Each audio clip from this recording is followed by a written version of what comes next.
Robert Troy, who has declared the controversy around him closed. Everyone else, not so sure. Now, he's held his hands up.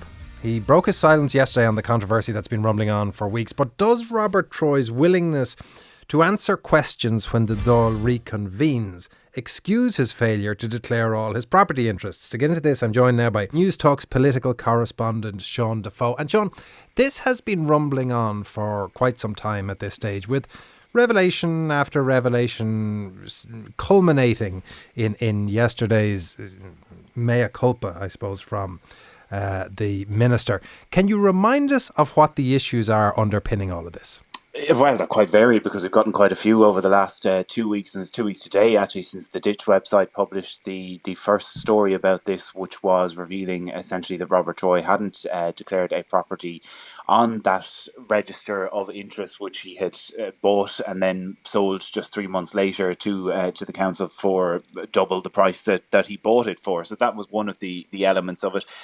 And basically over time there's been huge questions over basically his property holdings and how he has been declaring them. It seems that Robert Troy is quite a large landlord. He revealed yesterday for the first time that in total he has an interest in 11 properties, 9 of which are rental properties, and that 5 of those are rented under the Housing Assistant Payment Scheme, which doesn't need to be declared under the current rules for that SIPO declaration. So we only learned about them for the first time. He has had other properties which are under the Rental Assistant Accommodation Scheme, which is, again, money that is paid for the council's 2 landlords, and that 2 of those hadn't properly been declared at different times. So there's a lot of different sort of aspects of this, Anton, that they're coming back to bite him. Another one that has got him in hot water is his former home, which he lived in, his former primary residence, which he rented out last November, yet didn't register with the Residential Tenancies Board until this August. And it is actually an offence, according to the law. If you don't register that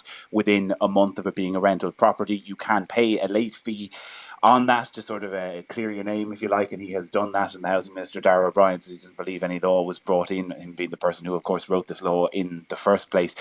And now it's sort of the drip feed of all this different information, of all these different properties and interests that he has and things that weren't declared properly, that has led up to this point and led him to be under serious pressure within Fianna Fáil. And indeed, we're getting more this morning. Robert Troy very much trying to put a line under this with his interview with Brian Dobson yesterday. And as part of that, he told Brian Dobson that all of his apartments and all of his properties are fully compliant with regulations, including fire regulations. But we learn on the front page of the Irish Independent with the story from Hugh O'Connell today that one of the properties that he is co-owned by Robert Troy is being probed for breaching planning laws, and that the Dublin property has been previously investigated for unauthorised construction of a fire escape stairs at the back. So again, more information where he tried to draw the line, and this sort of drip towards a potential Dáil statement in more than 3 weeks' time, you think is going to catch up with him. Now, there's obviously, as you say, there are a number of issues around this and some suggested conflicts of interest in relation to what he said in the Dáil and topics on which he chose to speak, and we will get to that in a minute.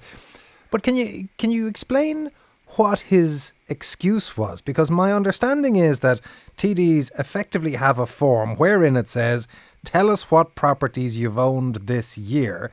He had interests in 11 and mentioned none? He mentioned 2, so 2 of them went on to the actual register, one of those being his constituency office, which he owns. So, for example, the different excuses, when it came to the RAS contracts, the rental accommodation scheme contracts, he said he didn't declare those as they were a contract directly between him and the renter, even though the council actually pays him for that, and they're the ones who fund that. On the HAP scheme, as I said, that doesn't actually have to be declared, and SIPO has said that in the past, so that raises further questions about should that be changed, and are there other TDs in the Dáil who are renting out properties under the HAP scheme who maybe aren't declaring it. And I wouldn't be entirely surprised if there are other TDs who are hastily preparing amended statements now to go into SIPO. And as you say, the document is fairly straightforward, and this was, I think, the key question that Brian Dobson put yesterday. It clearly says that you have to declare all of your interests within the calendar year, 1st of January to the end of December, in which you have an interest. So, for example, Robert Troy's excuse as to why he didn't declare the house that he flipped within 3 months is it occurred all between one calendar year, and his understanding was you only had to declare properties that you had an interest in as of the 31st of December of that particular year. So he was taking it on the basis that I need to declare what I have on this particular day being the last day of the year rather than the full day. And it was put to him, look, it's very clear here. It says your interests for the entire year. And he basically said that he didn't do his due diligence, and Dobson put it to him several times. Did you actually read the form properly? While he didn't say it directly, it seemed that he did not.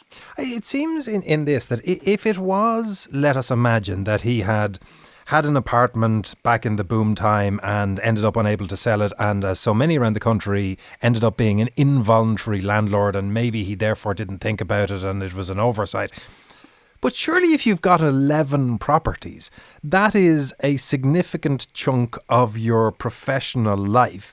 It seems extraordinary that you wouldn't mention it. It also seems extraordinary that you wouldn't mention it in Dáil debates when you go on to discuss matters pertaining to how much support the state gives to renters, some of which is flowing to you through your own properties.